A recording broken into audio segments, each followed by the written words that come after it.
सतगुरुदेव की जय। बंदी छोड़ कबीर परमेश्वर जी की जय।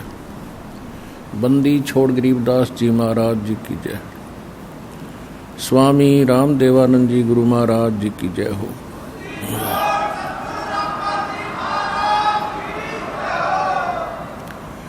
गरीब नमो नमो सतपुरुष को नमस्कार गुरु की नहीं। सुर नर मुनि जन साधुआं संतों सर्वस दी नहीं। सतगुरु साहेब संत सब डंडो तुम प्रणाम। आगे पीछे मध हुए तिनको जा कुर्बान। निराकार निर्विषम काल जाल वैवंदनम निर्लेपम निज निर्गुणम अकल अनुवेशोन्दनम। सोहम सुरति समाप्तम सकल समाना निर्तल। उज्ज्वल हिरंबर हरदमम बेपरवा अथाह वार पारनी मध्यतम। ग्रीब जो सुमरै सिद्ध होई गणनायक गलताना। करो अनुग्रह सोई पारस पद परवाना। आदि गणेश मनाऊं गणनायक देवन देवा। चरण कमल लो लाऊं आद्यंत करूं सेवा। परम शक्ति संगीतम रिद्धि सिद्धि दाता सोई। अवगत गुण अतीतम सत्य पुरुष निर्मोही। जगदम्बा जगदीशम मंगल रूप मुरारी। तन मन अर्पों शीसम भक्ति मुक्ति भंडारी। सुर नर मुनि जन गावें ब्रह्मा विष्णु महेशा। शेष सहस मुख गावें पूजे आदि गणेशा। इंद्र कुबेर सरीखा वरुण धर्म राय ध्यावे। समर्थ जीवन जी का मन इच्छा फल पावे। 33 कोटि अधारा दावे 88। उतरे बहुजल पारा कट है यम की फांसी। 33 कोटि अधारा दावे 88। उतरे बहुजल पारा कट है यम की फांसी।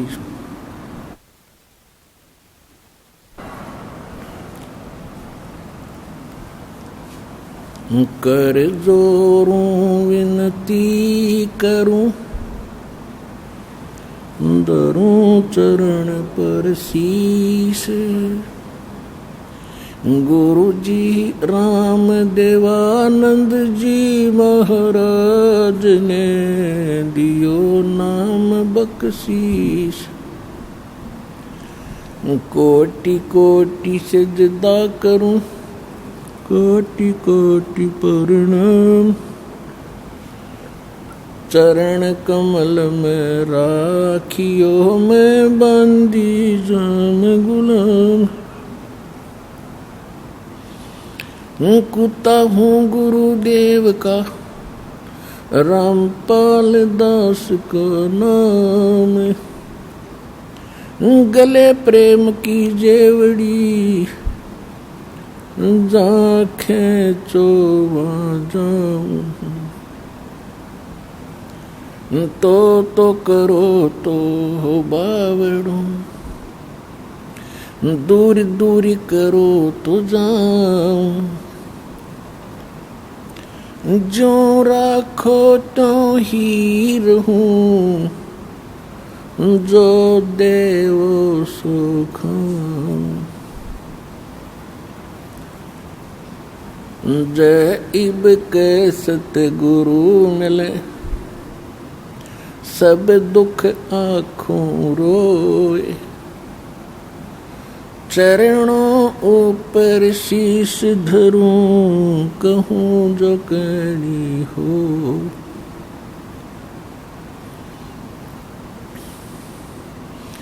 कबीर गुरु जी मिल लेंगे पूछेंगे कुशलात।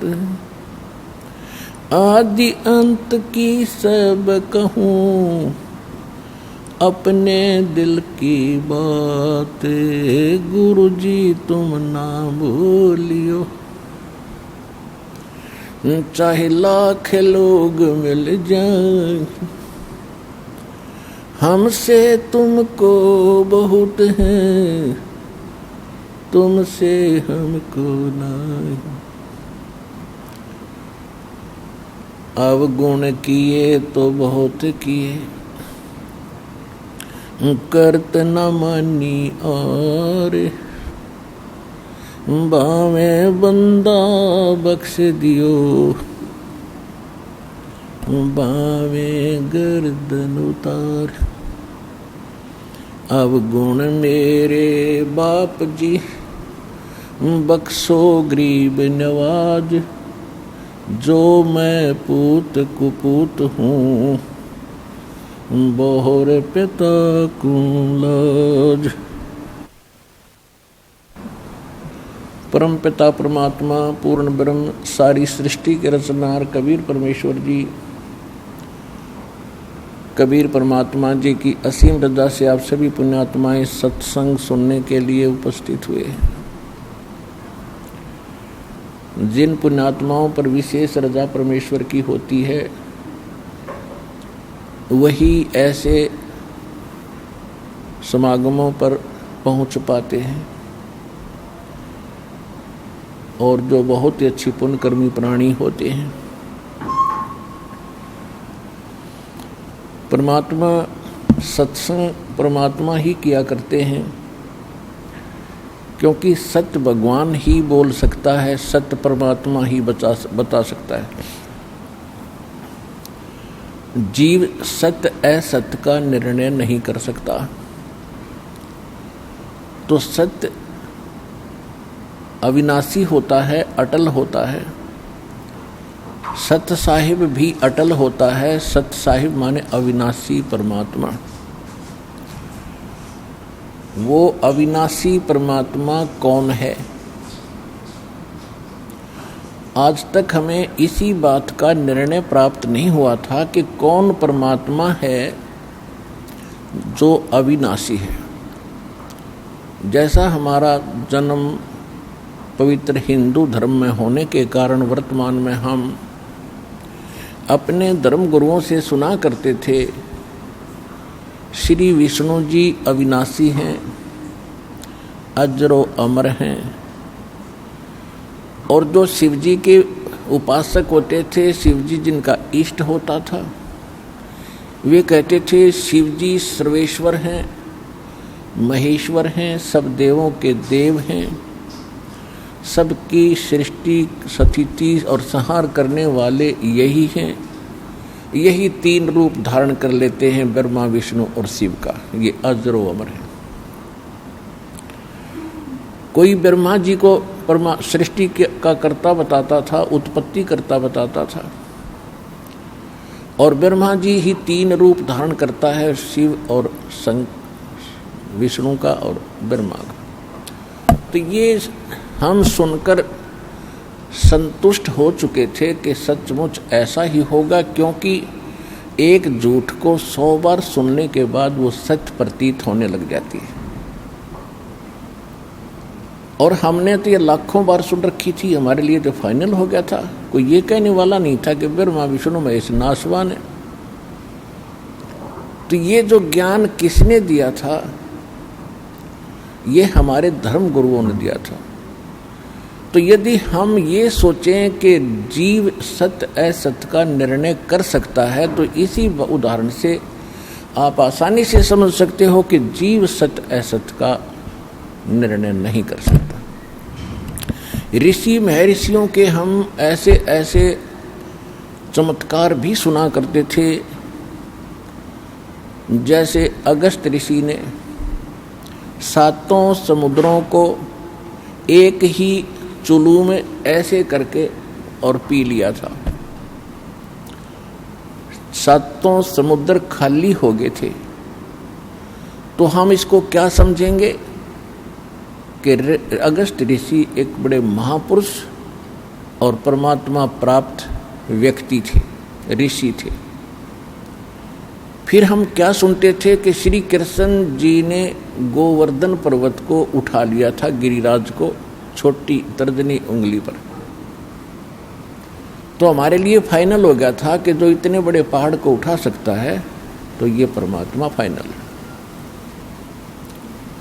तो इन बातों से परमात्मा की परिभाषा हम जो सुना करते थे हमारे लिए अंतिम हो चुकी थी। और परमात्मा के अविधान में, सूक्ष्म वेद में और सभी इन सदग्रंथों में, पवित्र पुराणों में, पवित्र वेदों में, पवित्र श्रीमद् भगवद गीता में आज हमने क्या पढ़ा?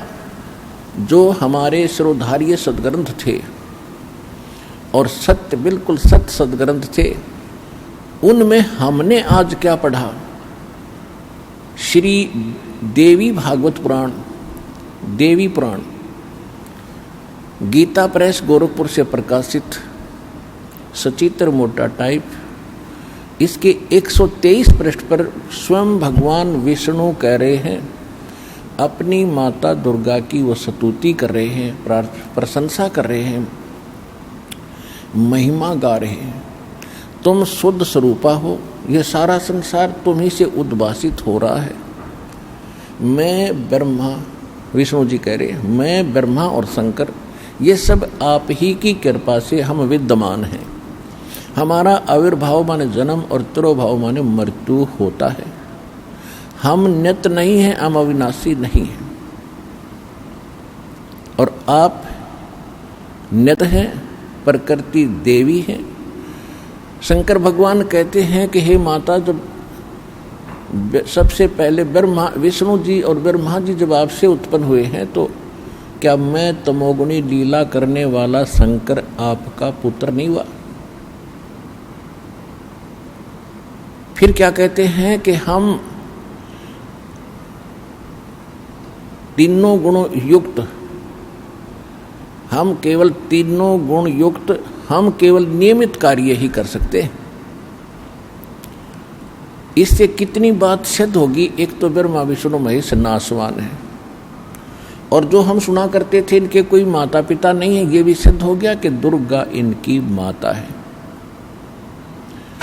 पिता हम दूसरे कहीं और से आपको प्रमाणित करेंगे कि इनका पिता कौन है। शिव पुराण के अंदर रुद्र संहिता अध्याय 4 से लेकर 6 तक स्पष्ट कर दिया है कि ये दुर्गा जो है, ये अष्टंगी, ये काल रूपी ब्रह्म, जो ब्रह्मा विष्णु महेश का पिता है, ये दुर्गा का पति है। ये काल भगवान है, काल भगवान। इसको ब्रह्म कहते हैं, वेदों में इसको ब्रह्म कहा है। और गीता अध्याय नंबर 8 के श्लोक नंबर 13 में ये स्वयं कहता है, गीता ज्ञान देते समय श्री कृष्ण में प्रवेश करके गीता ज्ञान दे रहा है यही कि मैं मुझ ब्रह्म का एक ओम मंत्र है। तो ये ब्रह्म है। इसको दूसरे शब्दों में श्रीमद् भगवद गीता अध्याय नंबर 15 के श्लोक 16 में इसको सरपुरुष कहा। सरपुरुष, सरपुरुष कहो, सरब्रह्म कहो। तो ये इनका पिता है। रुद्र संहिता अध्याय नंबर 6 में स्पष्ट किया है कि काल रूपी ब्रह्म, यानी इस काल से इसको सदाशिव भी कहा है। और दुर्गा के संयोग से श्री विष्णु जी का जन्म हुआ। और इसी प्रकार ब्रह्मा जी कह रहे मेरा जन्म भी इन्हीं दोनों से हुआ, दुर्गा से और काल से। फिर शिव पुराण के विद्वेश्वर संहिता के प्रथम अध्याय में नंदीकेश्वर बता रहे हैं, एक बार ब्रह्मा और विष्णु का आपस में झगड़ा हो गया, युद्ध हो गया। किस बात पर? इसी भ्रम में कि ब्रह्मा जी कह रहे थे मैं तेरा पिता हूं विष्णु जी को, क्योंकि मैं सारे सृष्टि का पिता हूं, जनक हूं। भाई,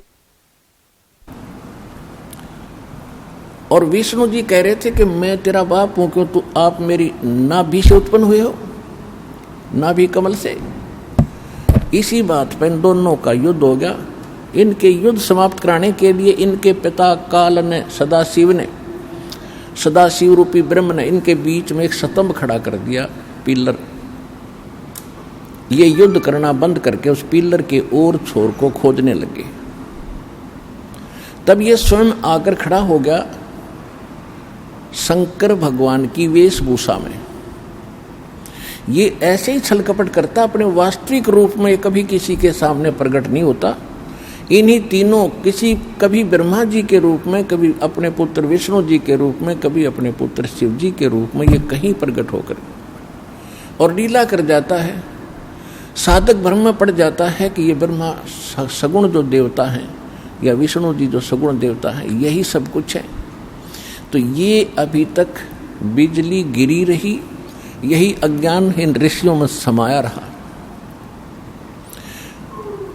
अब इससे सिद्ध हुआ कि जब इन दोनों का आपस में युद्ध हुआ, ये स्वयं आकर वहां खड़ा हो गया, तब इसने बताया कि पुत्रों, पहले तो तुमने अपने आप को भगवान मान लिया, तुम ईश नहीं हो, तुम प्रभु नहीं हो।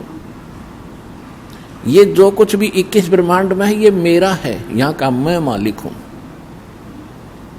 और तुमने तपस्या करके मुझसे ये 2 जॉब प्राप्त किए हैं, 2 विभाग। रजोगुण यानी उत्पत्ति विभाग ब्रह्मा जी ने और विष्णु जी ने सतिथि, ये मैंने तुमको खुश होकर दी है, तुम्हारी तपस्या से प्रसन्न होकर। और इसी प्रकार रुद्र और महेश को भी मैंने ही ये 2 कृत दिए हैं। इससे सिद्ध होगा बोलने वाला इन चारों से अलग है, 5वां।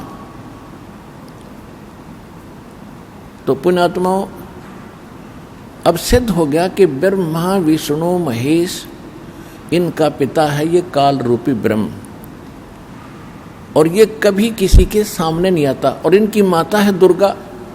तो ये हमारे जो धर्म गुरु थे आज तक हमें ये बता नहीं सके, और हमारे सदग्रंथों में विद्वान, कमाल की बात ये है जो हमारे सिलेबस में लिखा है और हमारे टीचर हमें पढ़ा रहे हैं कि ये बुक श्रोधार्य है और ये सिलेबस आपका, और मैं इसी से पढ़ा रहा हूँ। तो हमने उनको पढ़ा भी होगा तो हमारी समझ में नहीं आया, क्योंकि हमारे पास वो सत्य ज्ञान नहीं था जो गॉड गिवन है।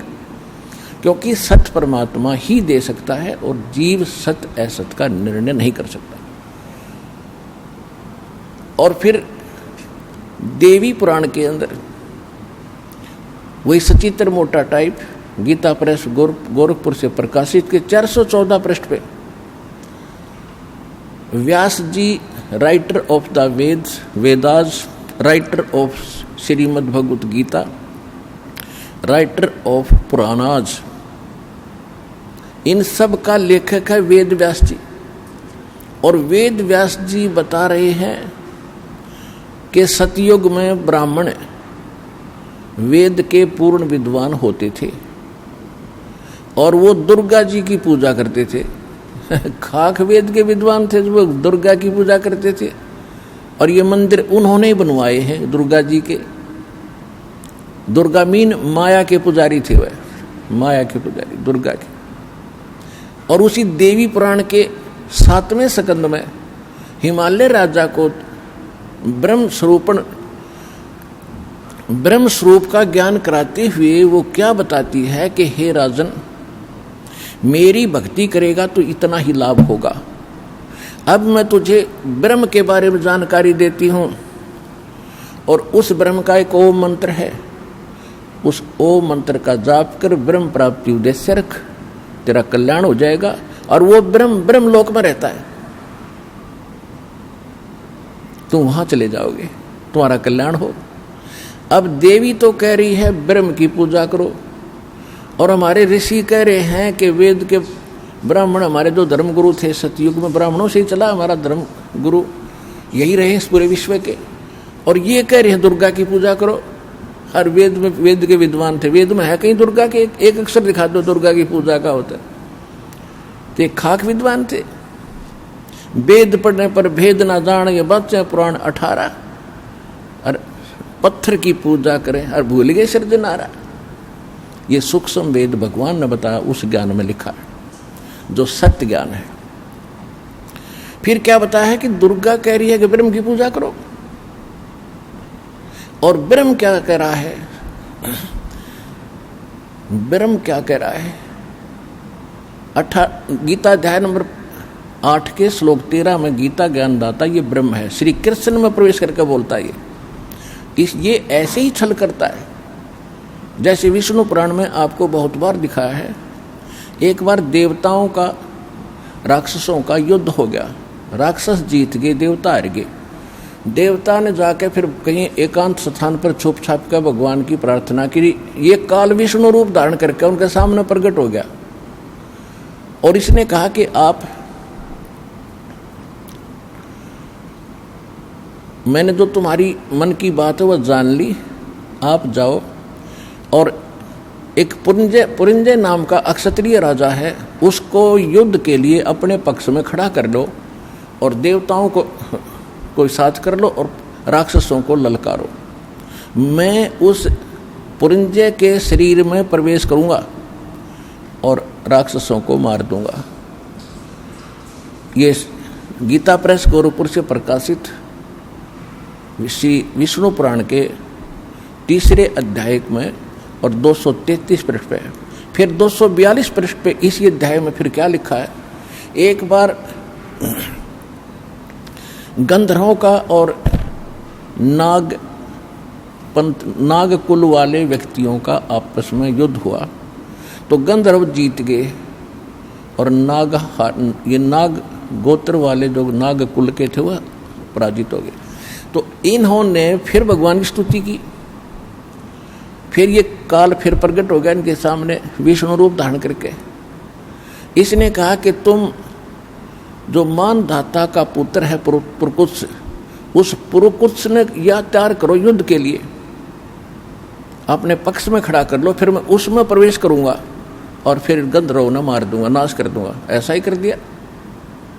तो इसने गीता अध्याय नंबर 7 के श्लोक नंबर 24 और 25 में, गीता अध्याय नंबर 4 के श्लोक नंबर 5 और 9 में इसने क्या कहा कि अर्जुन, तेरे और मेरे बहुत जन्म हो चुके, तू नहीं जानता मैं जानता हूं। और 9 में क्या कहा, चौथे अध्याय के 9वें श्लोक में कि मेरे कर्म अलौकिक हैं, जन्म और कर्म।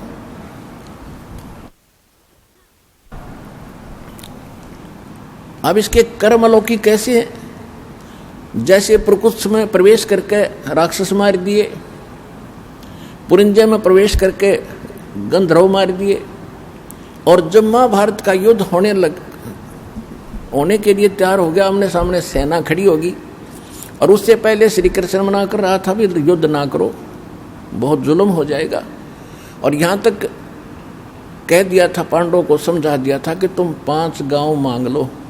ये कह दिया था आखिर में कि तुम मेरे पास चलो, वहां रह लेना, युद्ध ना करो।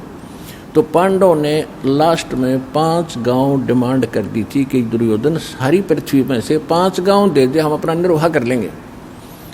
श्री कृष्ण की शिक्षा मानकर उन्होंने युद्ध करना उस समय भी नहीं चाहा था, लेकिन विनाश काले विपरीता बुद्धि, दुर्योधन की विपरीत बुद्धि हो रही थी, नहीं माना। श्री कृष्ण जी ने यहाँ तक कह दिया था कि एक तरफ मेरी सेना होगी और एक तरफ मैं अकेला हूँगा, क्योंकि सब डिवाइड हो रहे थे आधे आधे नाश करने के लिए। कोई उसके पक्ष में, कोई पांडवों के पक्ष में सेना राजा इकट्ठे हो रहे थे, काल ने तो करवाना था नाश। और श्री कृष्ण जी नहीं चाहते थे युद्ध हो, क्योंकि सतोगुण भगवान है, विष्णु जी के अवतार हैं। इन्होंने यहाँ तक कहा था कि एक तरफ मेरी सेना होगी, एक तरफ मैं खड़ा हूँ, मांग लो कौन सा किसने मांगना है। और सुन लो, मैं हथियार भी नहीं उठाऊंगा। अब पांडवों का रिश्तेदार था वो अर्जुन का साला, अब वो तब उनकी मजबूरी थी कृष्ण को मांगना। दुर्योधन ने सेना ले ली, कृष्ण जी अर्जुन और के पक्ष में खड़ा हो गया, पांडवों के पक्ष में। तो वही श्री कृष्ण 3 बार मना करने गया था, युद्ध ना करो, जुल्म हो जाएगा, शांति दूत बनकर गया था। और फिर जब आमने सामने सेना खड़ी है और अर्जुन कह रहा कि मैं लड़ूंगा नहीं, मैं युद्ध नहीं करूंगा भगवान, इससे अच्छा तो हम भिक्षा मांग कर खा लेंगे, पर ये जुल्म हम नहीं कर सकते। उस समय श्री कृष्ण अगर अपने होश वास में होता तो ये कह देता भाई बहुत अच्छी सोची तुमने, अब तो कुछ नहीं बिगड़ा और चलो। लेकिन उसी समय काल प्रवेश कर गया श्री कृष्ण जी में, जैसे प्रकृति और पुरंजय में प्रवेश करके इसने नाश कराया था। जब अर्जुन तैयार हो लिया युद्ध करने के लिए, श्री कृष्ण से निकल के अर्जुन में प्रवेश कर गया।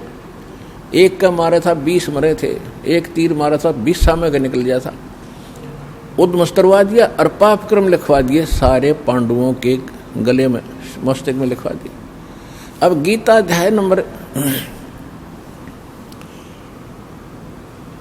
अध्याय नंबर 7 के श्लोक 24 और 25 में ये स्पष्ट कर देता है कि मैं अव्यक्त रहता हूं, मैं कभी किसी के सामने प्रकट अपने वास्तविक रूप में समक्ष नहीं आता, मैं अपनी योग माया से छुपा रहता हूं। और ये जो सामने देख रहे हैं मुझे कृष्ण मान रहे होंगे, क्यों कृष्ण में बोल रहा था, कृष्ण जी का स्पीकर यूज कर रहा था मुख। तो ये जो सभी जो मनुष्य सामने खड़े हैं, ये मुझ अव्यक्तम माम अव्यक्तम व्यक्तिम आपनम मनन्ते अबुधा, ये बुद्धिहीन लोग मुझ अव्यक्त को व्यक्तिम आपनम यानी व्यक्ति रूप में श्री कृष्ण रूप में आया हुआ मान रहे हैं। मैं कृष्ण नहीं हूं। ये मेरा अटल और अनुतम अवय सिद्धांत है। अनुतम माने घटिया, अवय माने अटल अविनाशी, ये सदा बना रहेगा। तो अनुतम क्यों है कि अब माता पिता या कोई पिता अपने पुत्रों से गुप्त रहता है, उसमें कोई दोष है, वैसे रहा करे दूर। जैसे आम आदमी का करें भाई कोई गलती हो जाए तो भाई मैं तो मुंह दिखाने जोगा नहीं रहा, तो ये मुंह दिखाने जोगा नहीं रह रहा, इसने ऐसी गलती कर रखी। और ये 1 लाख मानव श्रीधारियों को खाता हमें और पालता है, ब्रह्मा जी के द्वारा पलवाता है, विष्णु जी हमें यहाँ रोक के रखता है, और शिव जी काट के 1 लाख को वहाँ भेज देता, कारण कुछ भी बनाता है। ये तीनों भी दुखी हैं इस चीज के, इस कृत्य से, लेकिन ये इसके विवश है। अब जो प्रसंग चल रहा है हम उसी पर आते हैं। तो ये क्या कहता है, जो गीता ज्ञान दे रहा है, गीता अध्याय नंबर 11 के श्लोक नंबर 32 में स्वयं कहता है कि मैं काल हूं अर्जुन। और अर्जुन पूछ रहा कि हे महानुभाव आप कौन हो? कृष्ण जी का तो कृष्ण जी तो अर्जुन के साले थे, और साले को नहीं पहचान रहा, आप कौन हो? मैं आपको पहचान नहीं पा रहा हूं। तब इसने कहा कि मैं काल हूं और अभी परिवर्त हुआ हूं, अभी आया हूं मैं, और तू ना लड़ेगा तो भी मार डालूंगा इन सबको, ये सब मैंने मारने हैं। तो पुण्यात्माओं, श्रीमद् भगवद गीता का ज्ञान ये काल भगवान दे रहा है, जो श्री ब्रह्मा विष्णु महेश का पिता है। और अब जो प्रसंग चल रहा है कि वेद व्यास जी कह रहे हैं कि सतयुग के ब्राह्मण बड़े वेदों के विद्वान, पूर्ण विद्वान थे और दुर्गा की पूजा करते थे। दुर्गा कह रही है कि ब्रह्म की पूजा करो। अब ब्रह्म क्या कह रहा है? अब ब्रह्म क्या कह रहा है? ब्रह्म कह रहा है कि गीता अध्याय नंबर 2 के श्लोक 12 में, गीता अध्याय नंबर 4 के श्लोक 5 और 9 में, गीता अध्याय नंबर 10 के श्लोक नंबर 2 में प्रथम तो ये स्पष्ट कर देता है कि अर्जुन तेरे और मेरे बहुत जन्म हो लिए, तू नहीं जानता मैं जानता हूं। मेरे कर्म और जन्म अलौकिक है। सिद्ध हो गया कि ये तो नाशवान है। अब ये कहता है कि मेरी भक्ति करोगे तो मुझे प्राप्त होगे। 8वें अध्याय के 5 और 7 मंत्र में ये गीता ज्ञानदाता कहता है कि मेरी भक्ति करो तो मुझे प्राप्त होगा। अपना मंत्र बता रहा है 8वें अध्याय के 13वें श्लोक में, ओम इति एकाक्षरम ब्रह्म व्यवहारण माम अनुस्मरण ये परियाति तजन देहम सयाति परमाम गतिम। मुझ ब्रह्म का केवल एक ओम अक्षर है, इति, बस यही। और अंतिम सांस तक इसका सेवन करता हुआ जो प्राप्त कर शरीर त्याग कर जाता है तो ओम से मिलने वाली परम गति को प्राप्त होता है। ओम से परम गति कौन सी प्राप्त होती है? जैसे आपको बताया था श्री देवी पुराण में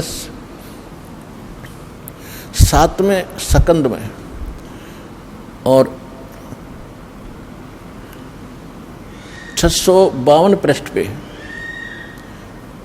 हिमालय को उपदेश देते हुए दुर्गा जी कह रही है, क्या कह रही है कि ब्रह्म का जाप करो, ओम का जाप करो, ब्रह्म प्राप्ति उद्देश्य रखो, ब्रह्म लोक में चले जाओगे, तुम्हारा कल्याण हो। सीधी सी बात है। ब्रह्म ओम ब्रह्म का जाप है और ओम से ब्रह्म लोक प्राप्ति होती है। तो गीता अध्याय नंबर 8 के श्लोक नंबर 16 में कहा कि ब्रह्म लोक में गए हुए प्राणी भी जन्म मृत्यु में रहते हैं। तो इति सिद्धम के ब्रह्म के उपासक भी, क्योंकि वो भी नाशवान है, तो नाशवान के उपासक भी नाशवान ही रहेंगे, अविनाशी नहीं हो सकते, उनका पूर्ण मोक्ष नहीं हो सकता, उनका वो मोक्ष नहीं हो सकता। कौन सा? श्रीमद् भगवद गीता अध्याय नंबर 18 के श्लोक नंबर 62 में कहा कि अर्जुन तू सर्वभाव से उस परमेश्वर की शरण में जा, उसकी कृपा से तो परम शांति को, सनातन परम धाम को, शाश्वत स्थान को प्राप्त होगा।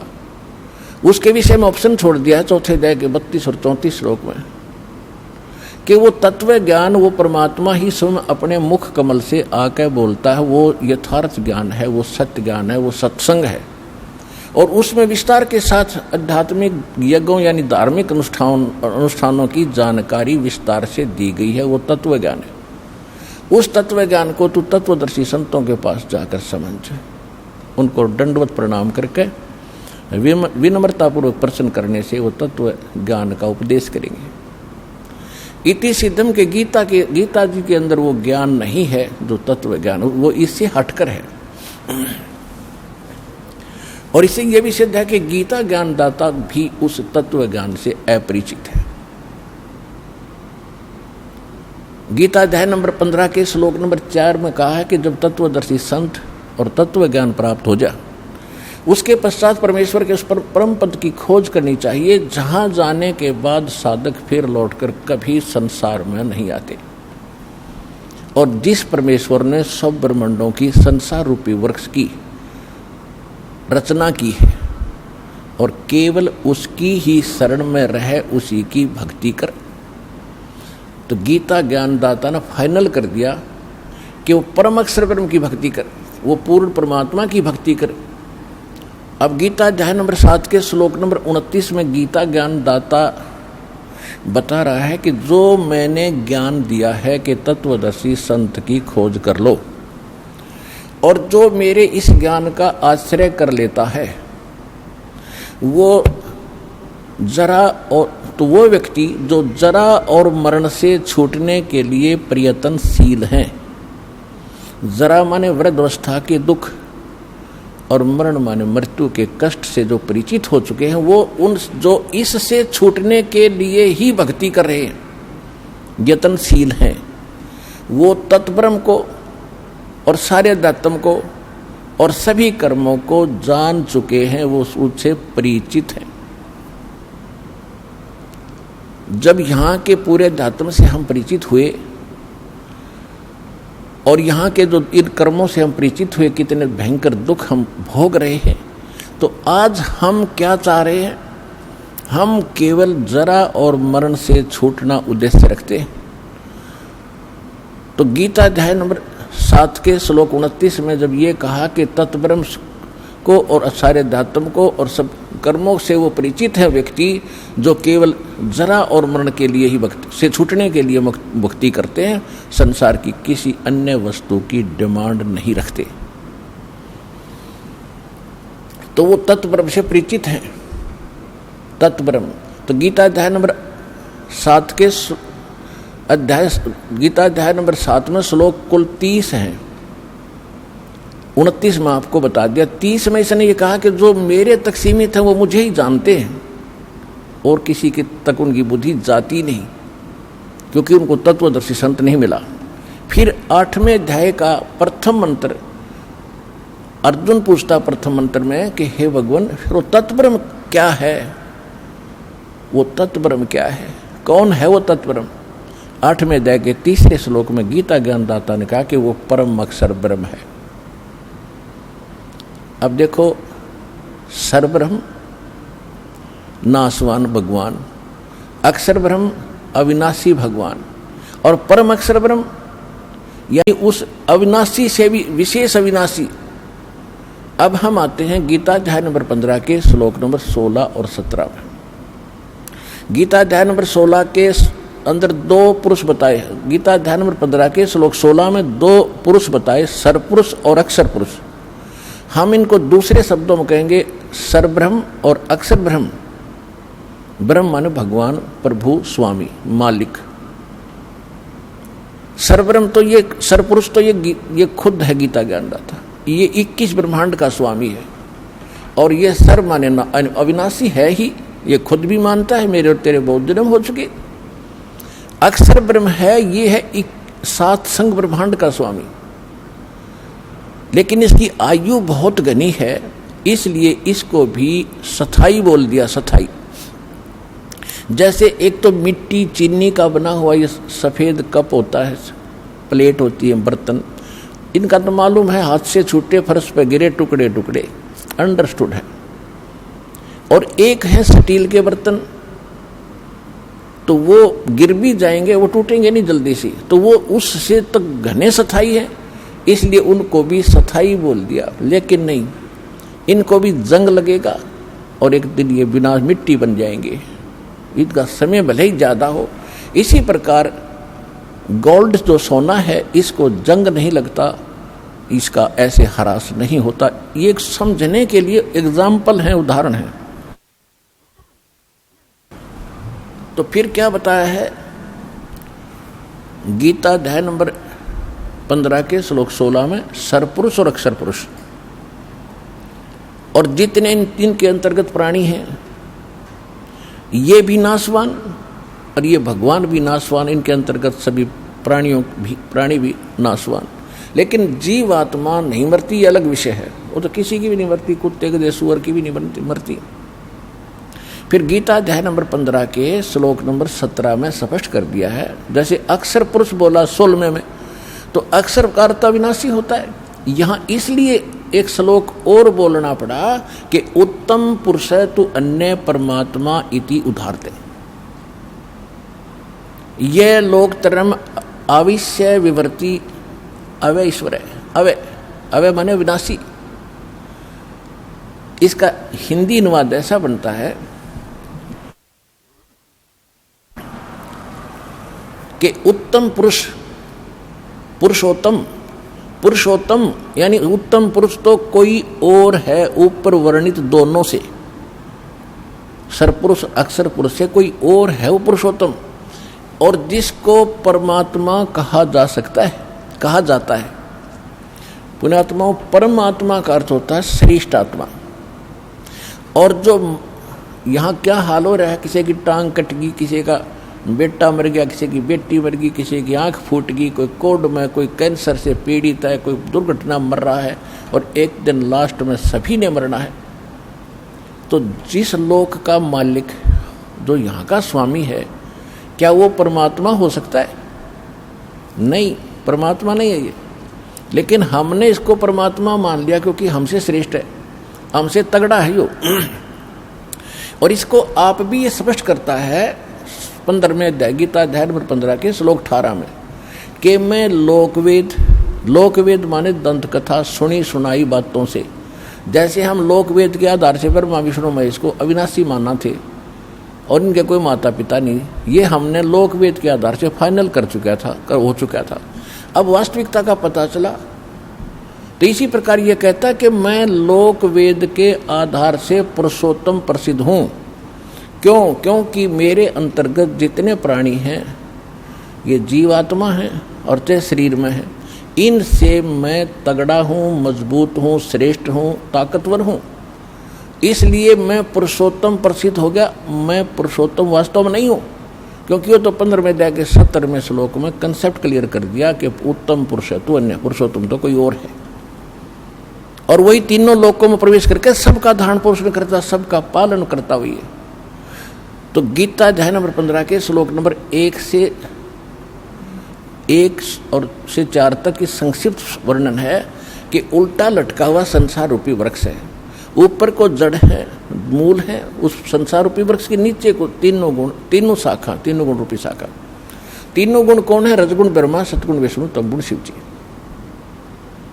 मार्कंडेय पुराण गीता प्रेस गोरखपुर से प्रकाशित 123 पृष्ठ पर स्पष्ट लिखा, सचित्र मोटा टाइप में, कि ये 3 रजोगुण प्रधान ब्रह्मा जी, सतोगुण प्रधान विष्णु जी, तमोगुण प्रधान शिव जी हैं, और यही 3 देवता हैं और यही 3 गुण हैं। ये देवता कहो चाहे न 3 गुण कहो। तो इसमें क्या बताया है कि ऊपर को जो जड़ है संसार रूपी वृक्ष की, वो तो पूर्ण परमात्मा है। ऊपर को जड़ है, नीचे को तीनों गुण रूपी शाखा है, ये संसार रूपी वृक्ष है। और जो संत इस सभी वृक्ष के सभी विभाग बता देगा भिन्न भिन्न, वह वेदवित है, वो तत्वदर्शी संत है। तत्वदर्शी संत की पहचान भी बता रखी। तो परमेश्वर ने 600 वर्ष पहले कबीर भगवान ने आकर और ये सत्संग किया था, ये सत्य ज्ञान दिया था। आज हमारी गीता और वेदों और पुराणों में जो सत्य मिला है, अक्षर पुरुष एक पेड़ है, सरपुरुष वाकी डारे, तीनों देवा शाखा है, भाई पाते रूप संसारे। परमेश्वर ने, कबीर भगवान ने, अल्लाहु अकबर ने। कौन कबीर भगवान? हम सुल्तानी नानक तारे दादू को उपदेश दिया, जात जुलाहा भेद न पाया, वो काशी माहे कबीर हुआ। अनंत कोट ब्रह्मांड का एक रति नहीं भारे, सतगुरु पुरुष कबीर है, ये कुल के सिरजनहारे। नानक यद गरीबदास साहिब जी ने अपनी अमृतवाणी में एफिडेविट दिया, कबीर जुलाहा धाणक वही परमात्मा है। आदरणीय नानक साहिब जी को भी परमात्मा, जैसे गरीबदास जी को सचखंड लेकर गए थे फिर वापस छोड़ा, ऐसे ही आदरणीय नानक साहिब जी को भी सचखंड लेकर गए फिर वापस छोड़ा था। तो नानक साहिब जी ने क्या कहा अपनी अमृतवाणी में? श्री गुरु ग्रंथ साहिब जी के पृष्ठ 24 पर अंकित है कि तेरा एक नाम तारे संसार, और मैं एहो आस एहो आधार। भाई सूरत मुल्क की वेश ए ठगवाड़ा ठगी, देश खरा सियाणा भोता भार, ये धानक रूप रहा करता। लोगों ये धानक रूप रहा करता। 731 पृष्ठ पे कहा है कि अंधुला नीच जात परदेसी, मेरा छिन आवे तिल जावे। 1 सेकंड में यहां देखता हूं, दूसरी सेकंड में सतलोक में ये। और ताकि संगत नानक रहंदा कैसे मोंडा पावे, कि इसका और छोर कैसे पाऊं मैं, इस ऐसे समर्थ के साथ रहता हूं। 721 पृष्ठ पे गुरु ग्रंथ साहिब में लिखा है कि एक अर्ज गुप्तम पेश तोदर कून करतार। कून करतार, जो कून माने शब्द और करतार माने सबका रचने वाला, जो शब्द से सृष्टि रचने वाला तू ही है। और हक्का कबीर, नाम लिखा मालिक का, हक्का कबीर करीम तू बेऐब परवरदिगार। अब वो परमात्मा है जिसने आकर खुद यहां पर सत्संग किया और सच्चा ज्ञान दिया। वही सतगुरु है और वही आकर के यहाँ एक सच्चे भगत की भूमिका करते हैं, एक नेक नागरिक का अभिनय भी वही करते हैं। अपना करके खाओ, जैसे रखे भगवान न्यों रहो, ज़्यादा इस दौड़ धूप माया की संग्रह करने में अपना जीवन मत नसाओ, नाश ना करो। ये एग्जाम्पल दिया दाता ने, और जो ये भी उन्होंने प्रमाणित कर दिया कि जो सच्ची लगन से मुझे भजता है, संसार की दृष्टि में बेशक निर्धन दिखा है, पर भगवान की दृष्टि में सबसे धनवान है। जैसे परमात्मा कपड़ा बुनते थे, बुनाई का केवल मेहनताना मिलता था उनको, उसमें से भी अपना परिवार के योग्य जो आवश्यक था सामान लाए, बाकी बच गया। भंडारा कराया करते थे, भूखे सत्संग करते थे, उसमें भंडारा लगाते थे, यानी दान करते थे। और फिर ये दिखा परमात्मा ने कि कल्पे कारण कौन है कर सेवा नी काम, निष्काम भाव से भक्ति कर मेरी, और मन इच्छा फल देऊंगा जो पड़े मेरे तक काम। जब मेरे सतर का काम आओगा जब देखना बेटा तेरी कैसे मदद करूंगा, पर सच्चे दिल से तू मेरे साथ लगा रहे।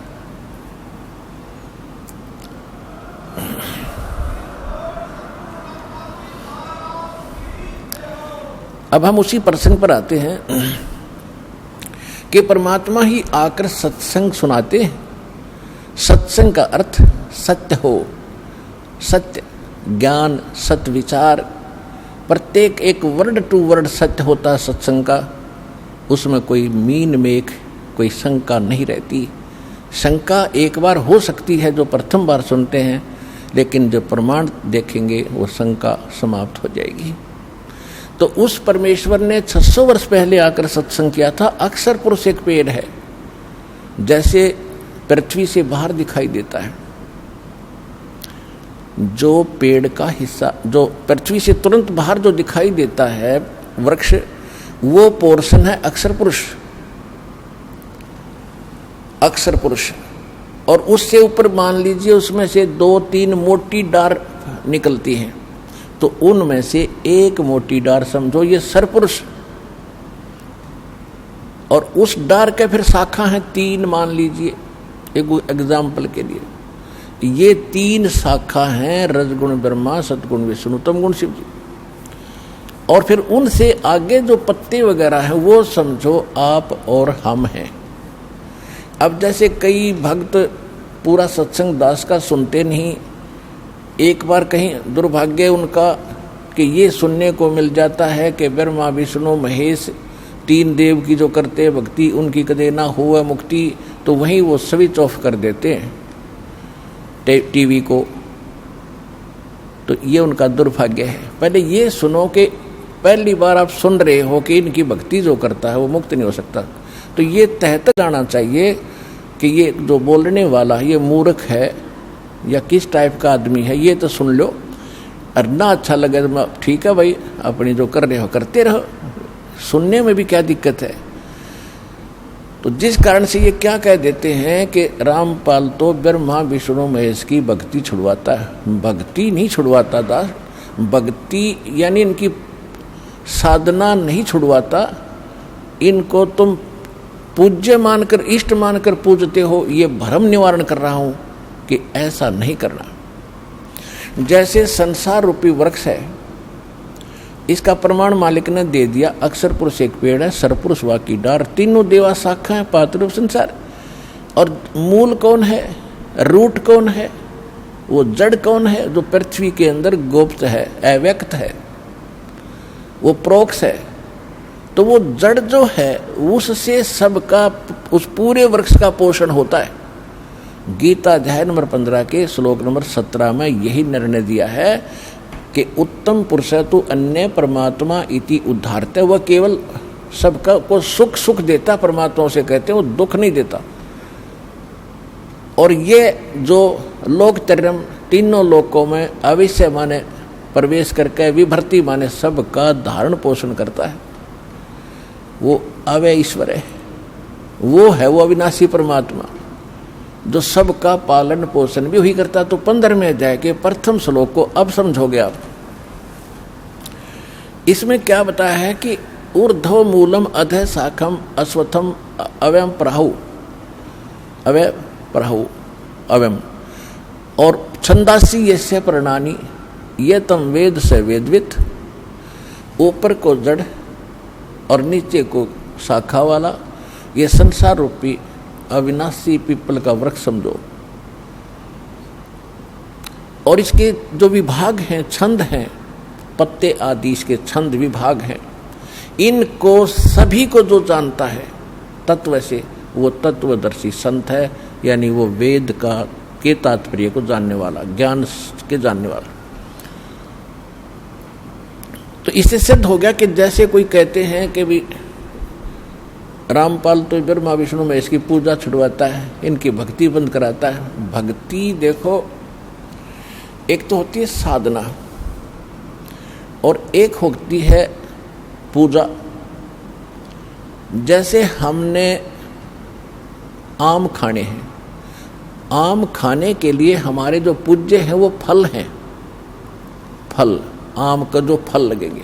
तो हम पौधा लाएंगे या कोई बीज बोएंगे, तो सबसे पहले बीज हम गड्ढा खोद के उसमें डालेंगे मिट्टी में, फिर उसकी सिंचाई शुरू करेंगे, फिर अंकुर निकलेगा।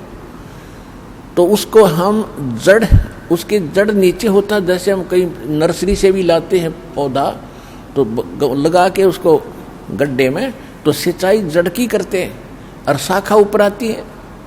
ये शाखा है ब्रह्मा विष्णु महेश तीनों शाखा, और हम फिर पात रूप में हैं। तो मूल रूप में पूजा करनी है, तो इष्ट रूप में पूजा करनी है मूल की, और मूल मालिक कौन है? वो परम अक्षर ब्रह्म है। ऊपर को जड़ है, जिसकी जड़ रूपी जो भगवान है वो है हमारा पूज्य। तो हमने उस इष्ट की पूजा करनी पड़ेगी। गीता अध्याय नंबर 3 के श्लोक 10 से लेकर 15 में एक निर्णायक ज्ञान दिया है। कहते प्रजापति ने सबसे पहले प्रजा को उत्पन्न करके ये कहा था कि तुम धार्मिक अनुष्ठान शास्त्र अनुकूल विधि से भक्ति करके इन देवताओं को उन्नत करो, और ये बड़े हुए देवता तुम्हें उन्नत करेंगे, तुम्हें फल देंगे। और जो ऐसा नहीं करता तो वो तो अपराधी व्यक्ति है, जो दान धर्म नहीं करता, भगवान ने उसको दे रखा है, उसमें से दो दान नहीं करता, वो चोर है भगवान का। फिर इसमें यह भी स्पष्ट किया है कि जो सर्वगतम ब्रह्म यानी परम अक्षर ब्रह्म है ना, वो ही इन सब में पूज्य है, प्रतिष्ठित है। सभी धार्मिक अनुष्ठानों में उसको इष्ट रूप मान कर उसकी तब पूजा करो, उससे तुम्हारे शास्त्र अनुकूल शास्त्र विहित कर्म बनेंगे, और उन कर्मों का तुम्हें फल मिलेगा। उन कर्मों का फल कौन देगा? जब पेड़ बड़ा हो गया, आपने पूजा करी मूल की, सिंचाई करी जड़ की, और पेड़ बड़ा हो गया आम का, तो टहनियों के पर फल लगेंगे। तो इसमें यह कहा कि ये देवता फिर तुम्हें बिना मांगे वांछित फल दिया करेंगे। तुम पूजा करो मूल की, जड़ की, यानी शास्त्र अनुकूल साधना करने से आपके भक्ति कर्म सही बनेंगे।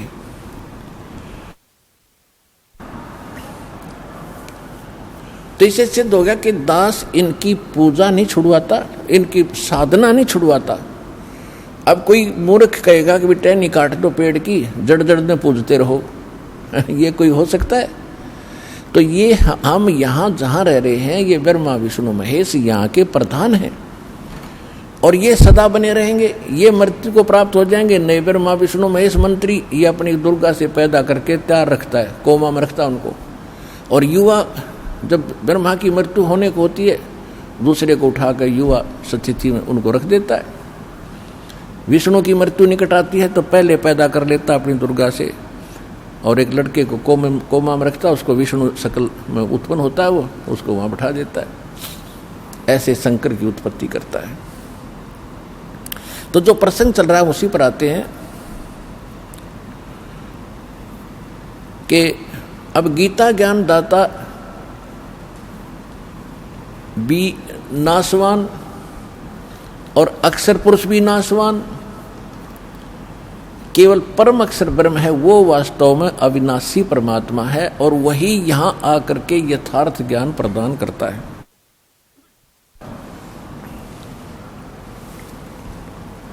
अब गीता ज्ञान दाता ने कहा है 8वें अध्याय के 3 श्लोक में उसने स्पष्ट कर दिया है कि वो परम अक्षर ब्रह्म है, जिसको जानने के उपरांत प्राणी केवल जरा और मरण से छूटने का ही प्रयत्न करता है, और किसी वस्तु की वो चाह नहीं रखता, क्योंकि उसकी साधना करने से यहाँ की सुख सुविधाएं तो आपको अवश्य मिलती ही रहेंगी। एक साधे सब सधे, सब साधे सब जावे, माली सिंचे मूल को फले फूले गए। अब दास ये कहना चाहता है, परमात्मा ने ये बताया कबीर भगवान ने कि पौधे के जड़ को पूजने से सींचने से सारा ही काम सद जागा, सफल होगा।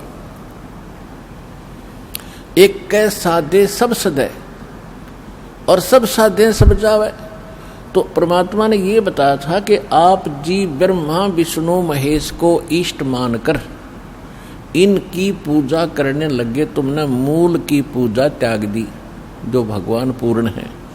वो स्वयं आप पे अपनी महिमा आप पर बताने आते हैं और तो सत्य कोई ज्ञान रख ही नहीं सकता। तो उन्होंने क्या बताया है कि तुम आप ऐसे करो, इन ब्रह्मा विष्णु महेश को पूज रहे हो, ऊपर को जड़ कर ली, टहनी गाड़ दी गमले में यानी गड्ढे में, तो तुम्हारा भक्ति रूपी पौधा यानी धार्मिक तो तुम्हारे शुभ संस्कार भक्ति कर्म के वो नष्ट हो गए, वो कामयाब नहीं होते, तुम्हारा जीवन नष्ट हो जाता है।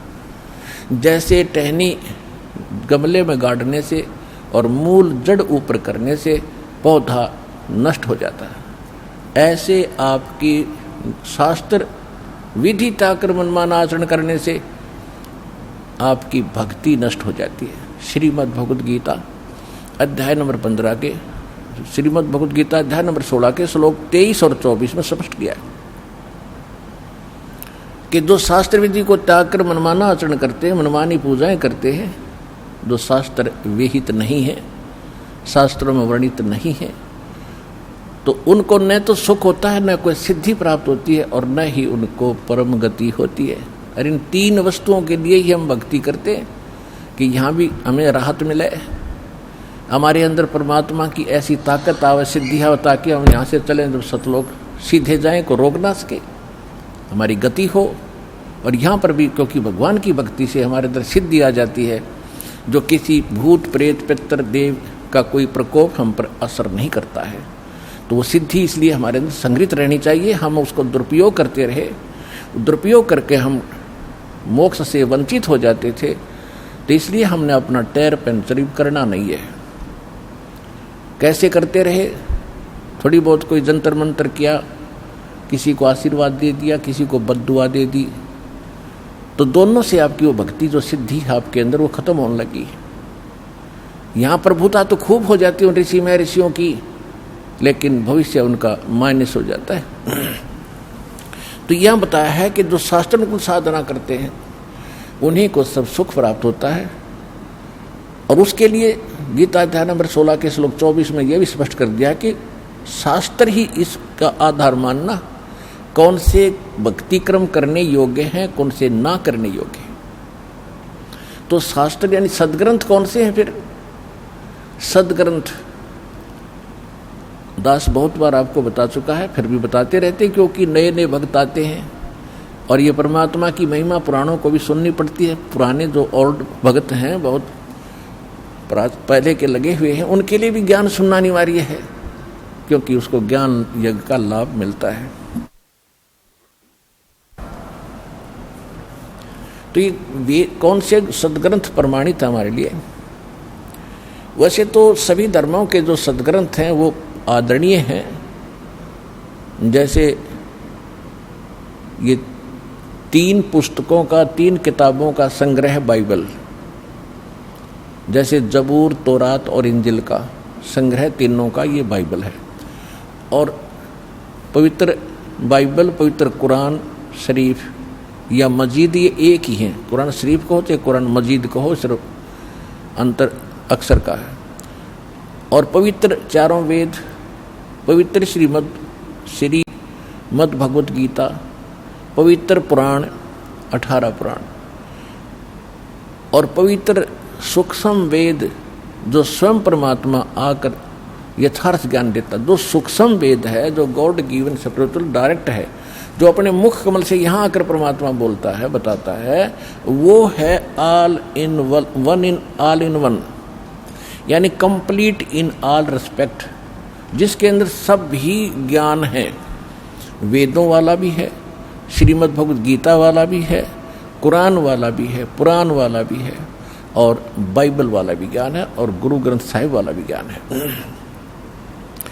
तो कहने का भाव ये है कि जो सूक्ष्म वेद है वो तो कंप्लीट इन ऑल रिस्पेक्ट है, और वो भगवान आकर बोलता है, वो सत्य ज्ञान सत्संग होता है।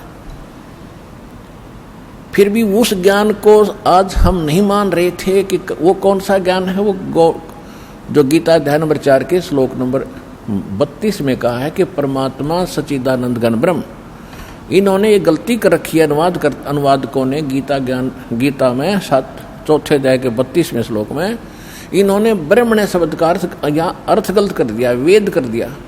और यही ब्रह्मण्य शब्द है 17वें अध्याय के 23वें श्लोक में गीता में, वहां इन्होंने सही अनुवाद किया। ब्रह्मण्य माने सच्चिदानंद घन ब्रह्म, यानी परम अक्षर ब्रह्म की जो भक्ति करने के लिए उसको 3 मंत्र का जाप है, ओम तत्सत।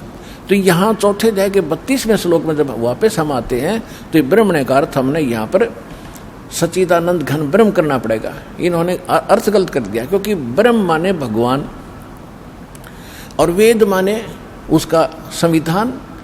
अब राजा और उसका संविधान 2 हैं।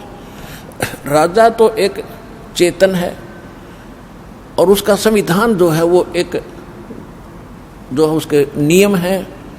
तो कहीं पर अगर राजा की महिमा हो और कोई अज्ञानी वहाँ उसका राजा के स्थान पर वेद लिख दे, वेद की वाणी नहीं, वो राजा का वचन है वहाँ पर। तो यहाँ लिखा है कि सच्चिदानंद घन ब्रह्म ने ब्रह्मण्य मुखे, सच्चिदानंद घन ब्रह्म अपने मुख कमल से आके स्वयं बोलता वो ज्ञान, और वो ही तत्व ज्ञान होता है। तो कहने का भाव ये है कि वो तत्व ज्ञान है और उसको हम सूक्ष्म वेद कहते हैं, और भगवान अपने मुख कमल से आकर बोलता है। ऋग्वेद मंडल नंबर 9 सूक्त 96 96 के मंत्र 17 से लेकर 20 तक स्पष्ट कर दिया है कि वो परमात्मा जब शिशु रूप धारण करके धीरे धीरे बड़ा होता है तो अपनी लीला करता हुआ वो अपने मुख कमल से कबीर वाणी से, वो कबीर परमात्मा अपने कबीर वाणी के द्वारा लोकोक्तियों के माध्यम से, दोहों के माध्यम से, चौपाइयों के माध्यम से अपने तत्व ज्ञान को उच्चारण करके ऊंचे ऊंचे स्वर में बोलता, गरज गरज के। और ऋग्वेद मंडल नंबर 9 सूक्त 86 के मंत्र 26 और 27 में, ऋग्वेद मंडल नंबर 9 सूक्त 82 मंत्र 1, 2, 3 में, ऋग्वेद मंडल नंबर 9 सूक्त 94 के मंत्र 1 में, ऋग्वेद मंडल नंबर 9 सूक्त 95 के मंत्र 2 में, ऋग्वेद मंडल नंबर 9 सूक्त 20 मंत्र 1 में, और भी अनेकों स्थानों पर। इसमें इसका सारा सारांश यह है कि परमात्मा ऊपर रहते हैं। ऋग्वेद मंडल नंबर 9 सूक्त 54 और मंत्र 3 में ये सब का सारांश यह है कि परमात्मा ऊपर रहते सतलोक में, सह शरीर मनुष्य सदृश शरीर में, देखने में राजा की तरह बैठे हैं, सिर पर मुकुट है और ऊपर छत्र है भगवान के। वहाँ से जो तत्व ज्ञान देने के लिए नीचे आते हैं, अच्छी आत्माओं को मिलते हैं, सह शरीर आते हैं और एक कवि की तरह आचरण करते हुए घूमते फिरते हैं, अपने मुख कमल से वाणी बोल बोल के वो सबको सुनाते हैं और भक्तिकरण की प्रेरणा करते। वो कबीर वाणी कहलाती है, वो कबीर वाणी। और वो परमात्मा गुप्त मंत्र, भक्ति के गुप्त मंत्र जो किसी भी अन्य जो सदग्रंथ प्रचलित होते उनमें नहीं होते, उनको भी सार्वजनिक करते। अपने आत्मा एक मुसलमान बच्चे ने, क्योंकि ये सभी बच्चे समझदार होते जा रहे हैं, उसने खुद आकर बताया, जी मैं बचपन से ही कुरान शरीफ को सिरोधार्य मानता रहा हूँ, और जब मैंने प्रथम नाम मिला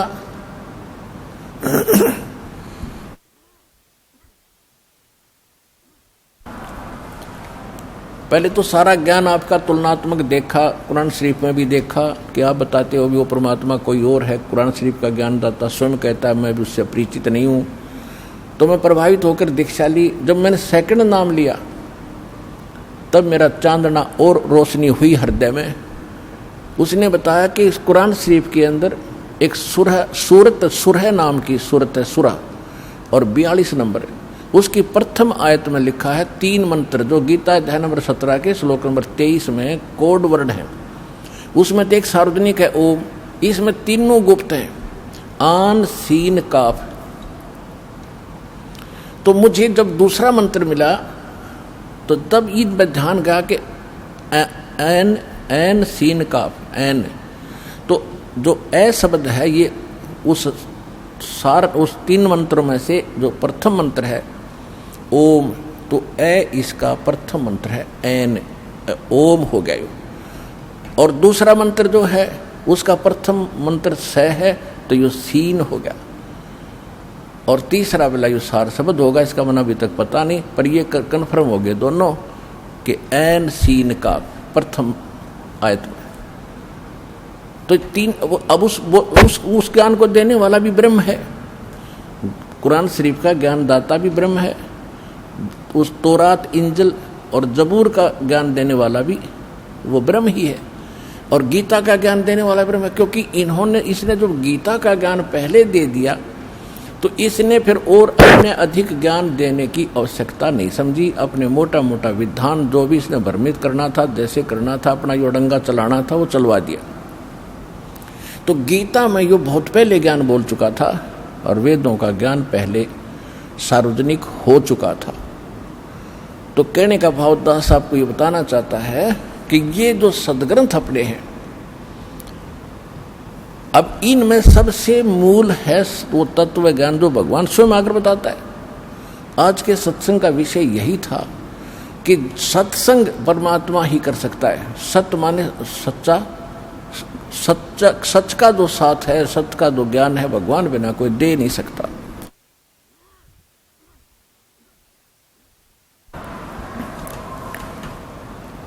और जो जैसे चारों वेद थे, परमात्मा ने सबसे पहले प्रथम बार इसने पूरा कंप्लीट ज्ञान दिया था इस सरब्रह्म यानी ब्रह्म के अंतःकरण में, अपने वहाँ सतलोक से फैक्स कर दिया था, और इसने निर्धारित समय कर दिया। जैसे मालिक का विधान है, जैसे विधान है कि बच्चा 9 महीने के बाद माँ के गर्भ से बाहर आएगा ही आएगा, कोई रोक नहीं सकता।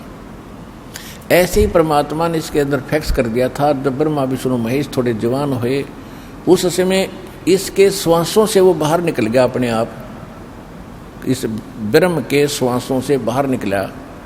जैसे कंप्यूटर से बाहर डाउन बाहर आ जाते फटाफट प्रिंट हो गए, ऐसे मालिक ने बटन दबा दिया, वहीं से ये फटाफट बाहर आए सारे वेद। इसने देखा सामने,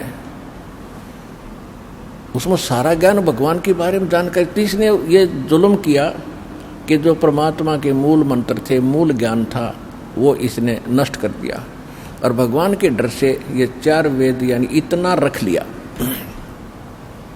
अब उस जो इसने यथार्थ ज्ञान भक्ति थी वो नष्ट कर दिया, उसकी पूर्ति के लिए परमात्मा को आना पड़ता है। जो वेद इसने रखे हैं शेष वो ठीक है। यदि इन पंडितों ने हमारे धर्मगुरुओं ने कोई बीच में गड़बड़ी कर दी होगी, वो अलग बात है, वो पड़ी रहेगी।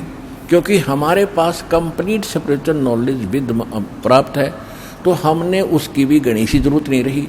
क्योंकि उसको सहयोग इसलिए लेना पड़ता है इस यथार्थ ज्ञान को यथार्थ ही रूप में आपको समझाने के लिए कि ये सत्य है जो भगवान ने 600 वर्ष पहले स्वयं मालिक ने कबीर भगवान आकर बोला था ये कबीर वाणी में।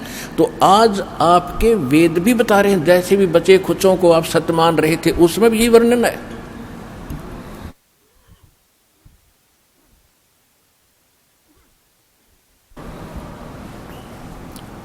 और परमात्मा ने कहा था वेद मेरा भेद है, 600 वर्ष पहले कहा था धर्मदास जी को कि वेद मेरा भेद है, मैं ना वेदन के माही, और जौन वेद से मैं मिलूं ये वेद जानते नहीं। कि ये चारों वेद जिनको तुम श्रोधार्य मानते हो और इन जैसा ज्ञान नहीं मानते, ये मेरी महिमा का ही गुणगान करते सारा, लेकिन मेरे पाने की विधि इन तुम्हारे इन 4 वेदों में नहीं रही। अब उन 4 वेदों का निष्कर्ष श्रीमद् भगवद गीता है। यजुर्वेद अध्याय नंबर 40 के मंत्र नंबर 15 में स्पष्ट किया है कि ओम कर्तु समर किलबे समर कर्तुम समर वायु अनिलम अथिदम भस्मांतम शरीरम भस्मांतम शरीरम।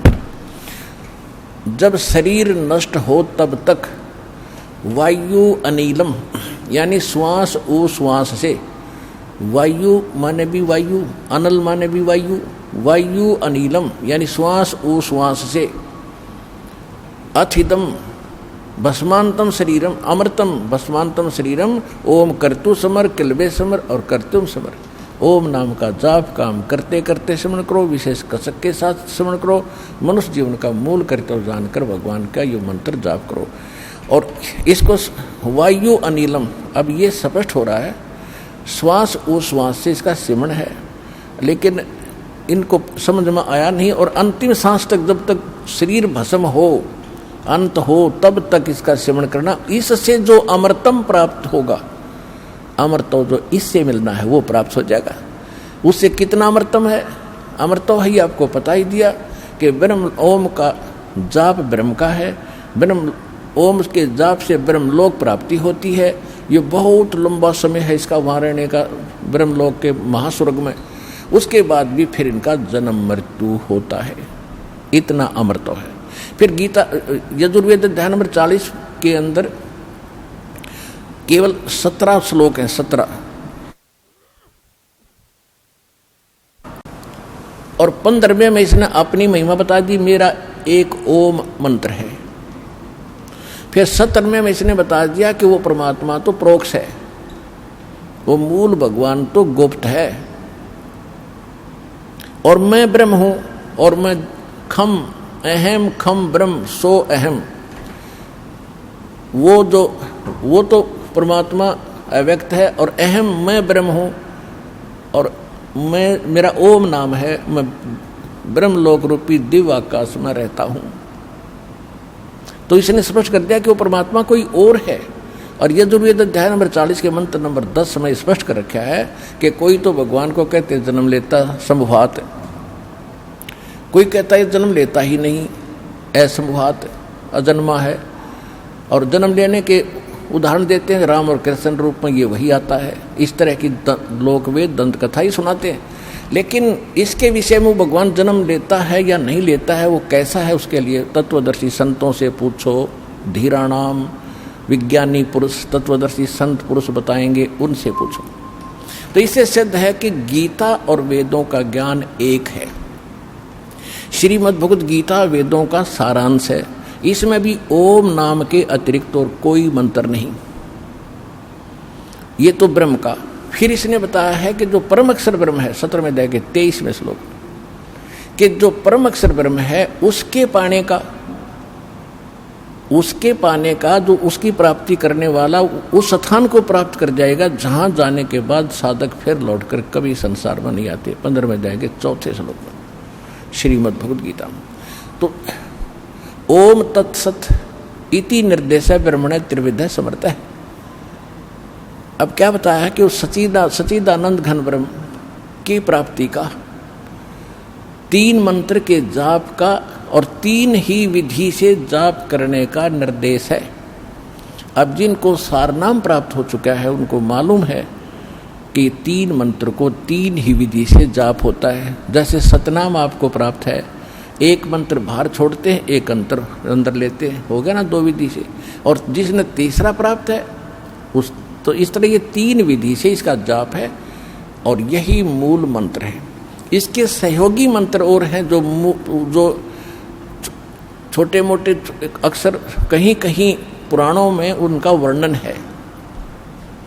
कहीं किलियम लिखा है, कहीं हरियम लिखा है, और कहीं श्रीयम लिखा है, लेकिन ये कंप्लीट कोर्स नहीं उनके पास, क्योंकि ये नीम हकीमों का दिया ज्ञान है। किसका? ब्रह्मा जी का। और ब्रह्मा जी जब जन्म होता है, ब्रह्मा जी कहता मैं कमल के फूल पर बैठा था, मुझे नहीं बेटा नारद मैं कहाँ से जन्मा हूँ। तो वो कैसे कंप्लीट नॉलेज रख सकता है ब्रह्मा जी? और ब्रह्मा जी का दिया ज्ञान, चारों 18 पुराण बने उसी ज्ञान के आधार से। ऋषियों ने फिर अपने अनुभव जोड़ जोड़ के ब्रह्मा से प्राप्त ज्ञान से, ब्रह्मा जी से, और फिर उन्होंने अपने नाम से आगे पुराण बना दिए। तो जो सूक्ष्म वेद है, सबसे पहले वो वेद हमारा एथेंटिक वेद है, वो एथेंटिक हमारा ज्ञान है, बुक है। उसके बाद 4 वेद हैं, और उसके बाद श्रीमद् भगवद गीता है। ये हैं 3 एथेंटिक वर्तमान में जो भक्ति के लिए हमने सेलेक्ट करने। ज्ञान तो हमने सभी पवित्र सदग्रंथों से ग्रहण करना है, और गुरु ग्रंथ साहिब जो है, जो महला पहला की वाणी है, महला पहला की वाणी, वो भी सूक्ष्म वेद का ही अंश है, लेकिन उसमें कंप्लीट नहीं है। क्योंकि जैसे एक इन सिख इतिहास में लिखा है कि एक प्राण संग्रही नाम का एक ग्रंथ बनाया था गुरु नानक देव जी ने, कति अलग गुप्त कंप्लीट रूप में। उसमें 180 अध्याय थे, 160 अध्याय लिखे थे। तो जब गुरु ग्रंथ साहिब को इकट्ठा करने लगे सब वाणियों की एक बीड बनाकर गुरु ग्रंथ साहिब का रूप देने लगे, 5 में जो महापुरुष थे अर्जुन देव जी, तो उन्होंने जब उस को देखा तो उसमें से केवल 60 अध्याय रखे। वो मतलब उसमें से थे एक भी नहीं लिया इसमें, वो तो छोड़ दिया कति सारा ही। तो उसमें से भी फिर बाद में जो प्रिंट हुए केवल 60 अध्याय ही प्रिंट हुए हैं, जो प्राण संगली नाम से आज भी सुरक्षित है सिखों के पास। लेकिन गुरु ग्रंथ साहिब में नहीं लिया। क्यों नहीं लिया? कि उसमें एक यूं मंत्र था सतनाम और सारनाम का। सारनाम तो संकेतिक था, सतनाम सीधा लिखा था 2 अक्षर का। वो फिर परमात्मा ने दया करी, नानक साहिब जी ने उसकी पूर्ति जब की, जब मर्दाना और बाला जी जो उनके परम भक्त उनके साथ रहते थे हरदम, एक बार समुद्र के ऊपर से जाने लगे श्रीलंका में जाने के लिए, तो नानक साहिब जी ने कहा था कि आप वाहेगुरु वाहेगुरु जपो और मेरे साथ समुद्र पर आते रहो। ऐसे चल पड़े समुद्र पर जैसे थल पर चलते हैं। तो वो नानक साहिब जी वो 2 अक्षर का मंत्र उच्चारण करके जाप करने लगे। तो मर्दाना ने सोचा भी गुरुजी तो ये 2 अक्षर का मंत्र जाप करे, मैं भी क्यों ना करूं। वो करने लगा तो वो डूबने लगा। तब नानक साहिब जी ने मुड़ के देखा और कहा, बेटा तो वही जाप कर जो मैंने कहा है, तो मेरी नकल ना करे। तब उसने वही वाहेगुरु शुरू किया, तो तब वो उसकी जान बची। तो सिखों का या घर कर की बात कि यदि ये मंत्र किसी ने जाप कर लिया तो मर्दाना वाली हालत हो जाएगी सबकी भगवान, क्योंकि गुरुदेव की आज्ञा की अवहेलना होगी। अवज्ञा होने से वो हानि होगी थी, वो मर गया होता। इसलिए कोई सिख बच्चा इस मंत्र का जाप ना करके और गुरु नानक साहिब जी के वचनों की अवहेलना करके दंडित ना हो जा, दोषी ना बन जा, इसलिए इन्होंने इस मंत्र को लिया नहीं। हाँ, कहीं कहीं सोहम मंत्र लिखा है नानक साहिब जी की वाणी में बहुत जगह गुरु ग्रंथ साहिब में, लेकिन उसके साथ वो इकट्ठा नहीं। लेकिन जो शुरुआत में ये कहते हैं ना एक ओंकार, तो नानक साहिब जी ने वो एक गुप्त कोड वर्ड में लिख रखा है वो मंत्र। एक नहीं, वो कोड वर्ड है, वो सोहम की तरफ संकेत है। ओंकार ओम है ही। तो इस प्रकार इन महापुरुषों, ये तो वो थे PhD किए वे भक्ति किए, तो ये आम विद्यार्थी, आम पढ़ने वाले विद्यार्थी कैसे पढ़ेंगे कोड वर्ड को? इन सदग्रंथों के गुड़ रहस्य को कैसे समझ सकते? फिर गुरु की क्या आवश्यकता थी? तो ये दास भेजा तत्वदर्शी संत सभी महापुरुषों के गुड़ रहस्य को समझने और समझाने के लिए।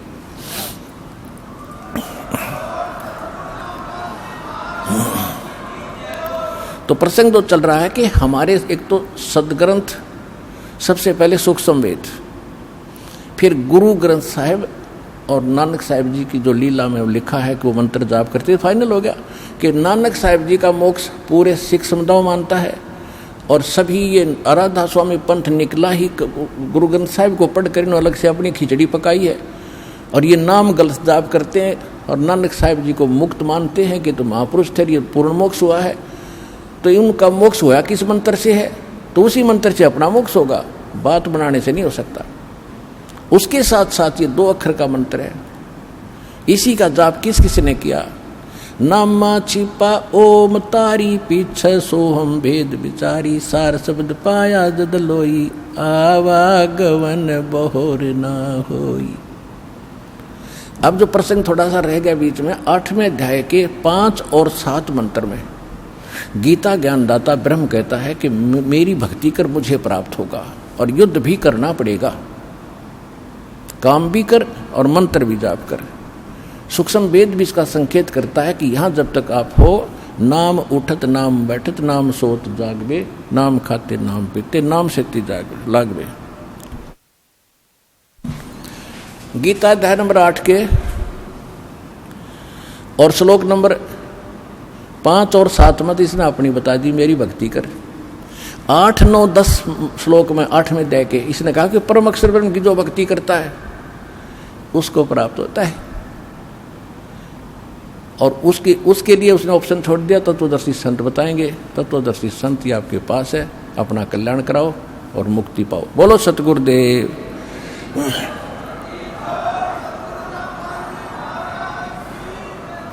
अगला सत्संग 25, 26, 27 जुलाई का 25, 26, 27 जुलाई का होगा सत साहिब।